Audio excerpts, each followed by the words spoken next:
How you doing today, folks? So I want to start out this video with giving a quick shout out to Ryan Palmer or Antic7 on Instagram. He let me borrow this piece and a few other ones.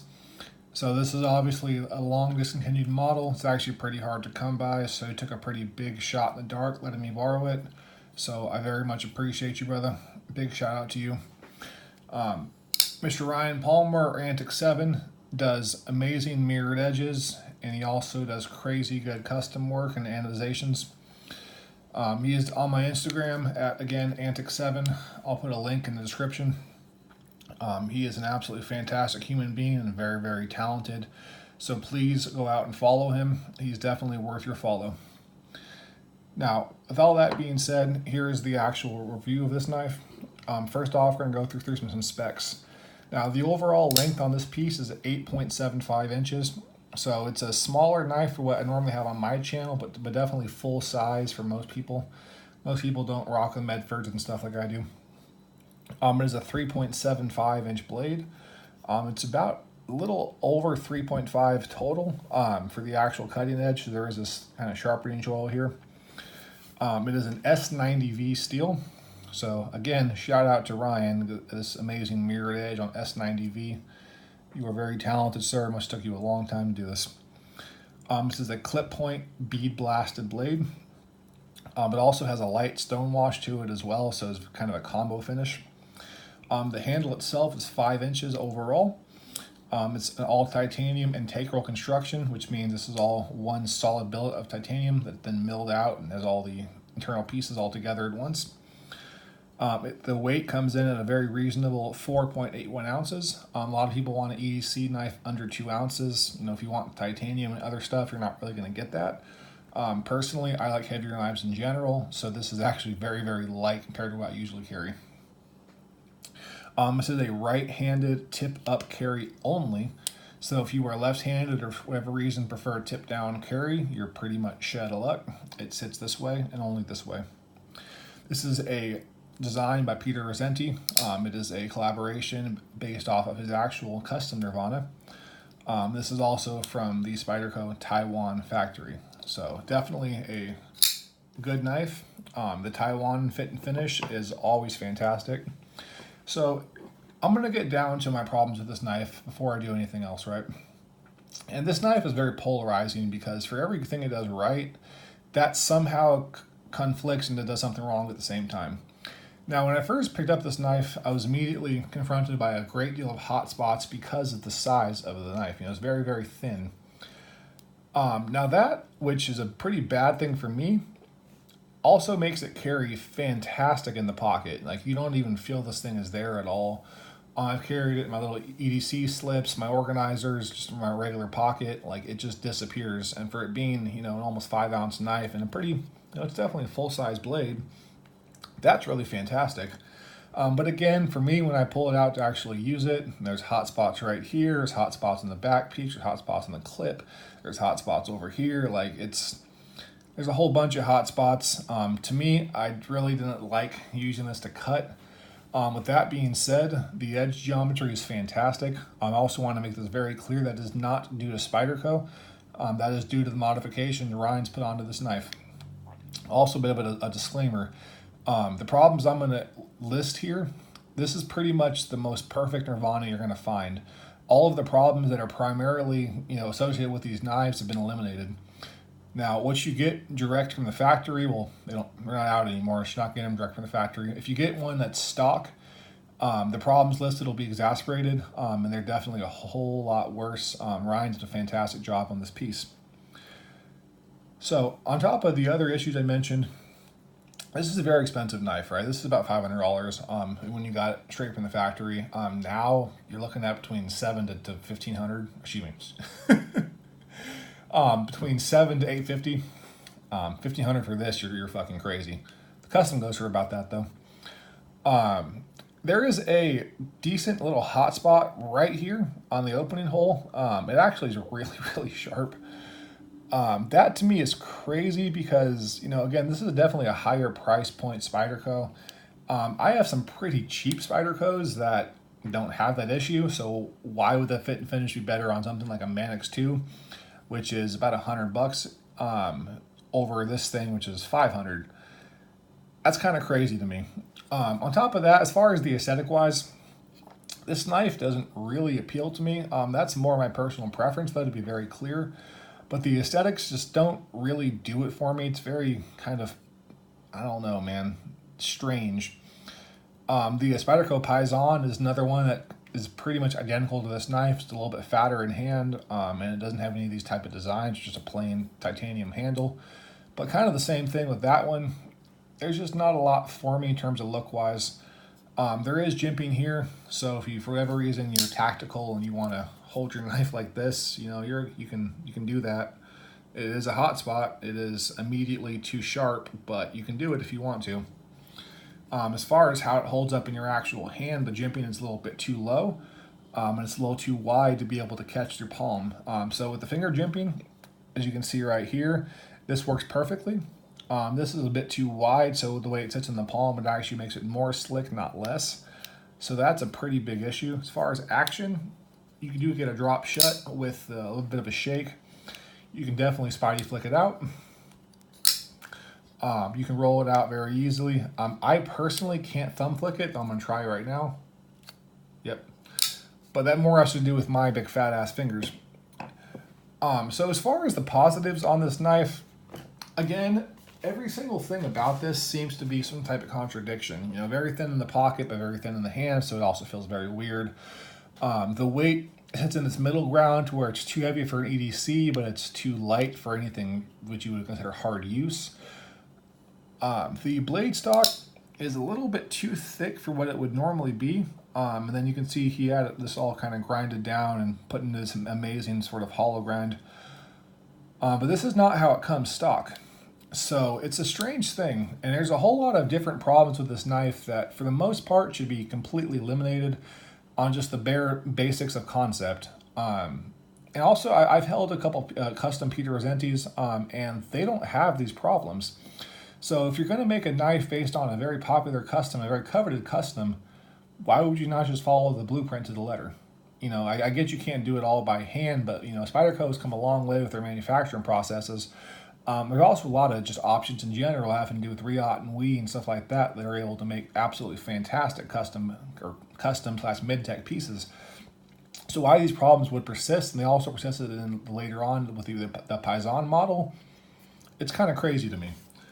Now, I don't have a lot of Spydercos. I think I have maybe 5 or 6. So I'm going to go ahead and throw them all up right now.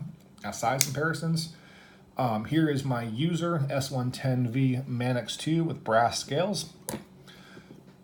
So as far as the Manix, it's definitely a smaller knife in terms of like this wise, but the Manix feels much better in hand. It's definitely a much smaller knife, but it somehow fits better in my hands, which is, you know, it's just a test of what ergonomics do and just design choices. I also have a Spyderco Smock. These are the titanium scales from Raylight. Bought them from a buddy of mine named Yask on Instagram, so props to you, brother. So also not most ideal. Here is a Spyderco Amalgam. This does have the flipper tab deleted on it because I thought it was pretty much fucking useless.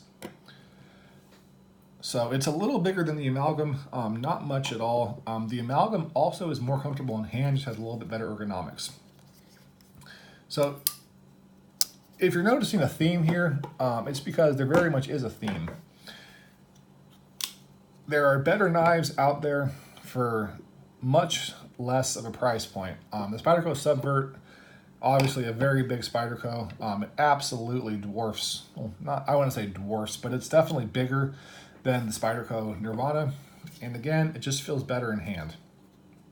This is an ugly knife. I kind of hate the aesthetics wise, but comfort wise is definitely there. I don't know why I did that. That knife stays out. This knife goes back.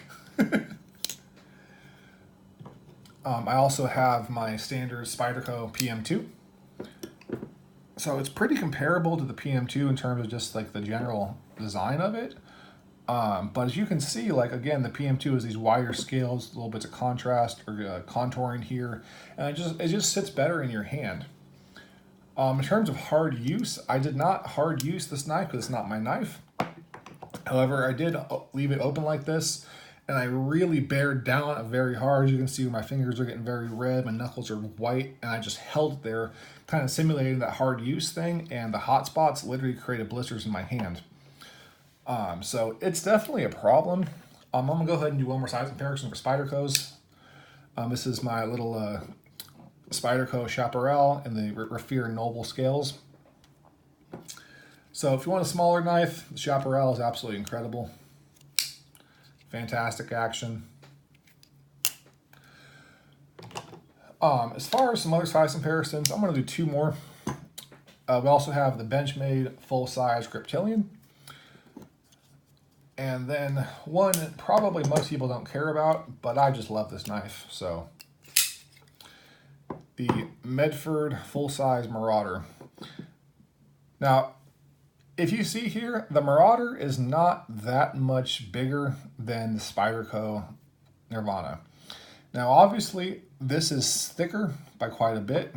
It's also much, much wider. But in terms of just the overall length, again, there's a difference, but it's not as much of a difference as you might think.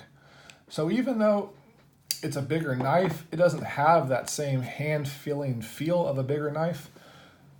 Which is really just kind of the downside to it. Again, I feel like they were close on something great here, but they just didn't quite get it for whatever reason. The edge as it is, again, is fantastic, but that's not how it comes stock. It also had problems with this little relief here, so my buddy Antic removed some pieces to make this more solid lockup. And this is, again, what it came from the factory. It has issues with lockup, and has issue with the edge, like a plethora of things. Also, I was looking online at a bunch of different forums and watching previous reviews before I listed up this one. A lot of these knives came dull, and I mean really, really dull from the factory. This is an S90V steel knife. It isn't a notoriously hard steel to sharpen. It's very much a super steel. Now, what that means is that it's going to be out of the realm of possibility for the average person to be able to sharpen this knife. So what they should have done is made an absolutely amazing knife, maybe even made a mirror edge to it like my buddy Ryan did, and let that go dull over time, because chances are it'll never actually go dull. S90V has ridiculous edge retention. It is a little bit chippy, but it's fantastic edge retention, and this will last probably for the remainder of somebody's life. But if you spend $500 on a knife with that super steel and it comes to you dull, next thing you know, you're spending another $10 on postage and another freaking $40, $50 getting this thing professionally sharpened. And that's just really, really bad. That's really unfortunate, and it was a really very much an overarching problem with the Nirvana. I saw 50 plus people in just a very brief search that talked about this knife coming to them dirt dull. That to me is just incredible in the worst way possible. Spyderco, I actually am a pretty big fan of you guys. You're by no means my favorite makers, but you're definitely up there. So you can really do better than that. The Paisan was a similar situation. I actually had a Paisan. I do not anymore because it just wasn't a good knife. So I really, really hope Spyderco gets it on track. If they want to go into the more higher end market, there's definitely a market for them. This whole Spidey whole thing and the dynamic they have going with their company, there is definitely an appealing piece to it, and a lot of people like them a lot. So there's definitely business there, man, and I would love nothing more than to be able to spend that premium prices on an amazing Spyderco kind of like mid-techy production piece. I would be happy to do that if they didn't have these problems. But the bottom line is that they very much do. And that is something that is just beyond ugly to me. Couple that with the whole disassembly void your warranty thing, which is still an issue with Spyderco and multiple other different problems. And I really cannot recommend the Spyderco Nirvana. Now, as far as my overall score for this knife, I'm going to give it about a 35, which is about what I started out with when I did my first unboxing. Not much for me has really changed with this knife. I wanted to give it a higher score because, again, it just carries so well in the pocket, but the trade-offs are so profound that I can't justify it. At no point in time did I ever want to whip out this knife and just be like, yeah, I want to cut something with it, because cutting with it is kind of a nightmare. I mean, again, Ryan has the blade fantastically sharp, but just the ergonomics, you can't really change that. And just, I don't know, man. This is just a profound miss for me. I tried to be more positive in my reviews, but there's just not a whole lot for me to be happy about this knife. So, with all that being said, thank you so much for your time, folks. I do love you all very, very much. Please like and subscribe to the content. There's definitely more coming. I got a whole bunch of really cool stuff coming very, very soon. So, stay tuned for that. I love you all very, very much. You guys are my friends, my comrades, my compatriots, my everything, man. I enjoy talking to you guys, hanging out with you guys. It's fantastic. I actually had the pleasure of meeting a few of you lately. So that's definitely cool. I hope to be able to do more of that soon. But yes, with all that being said, please do me just as one personal favor and do the best you can to be a better person tomorrow than you are today. And I do promise you will find your center in life. As always, take care, have a great day, and please, please, please be kind to one another. There's too much negativity, too much drama, too much bullshit in the world. Let's not add to it. Take care, everybody.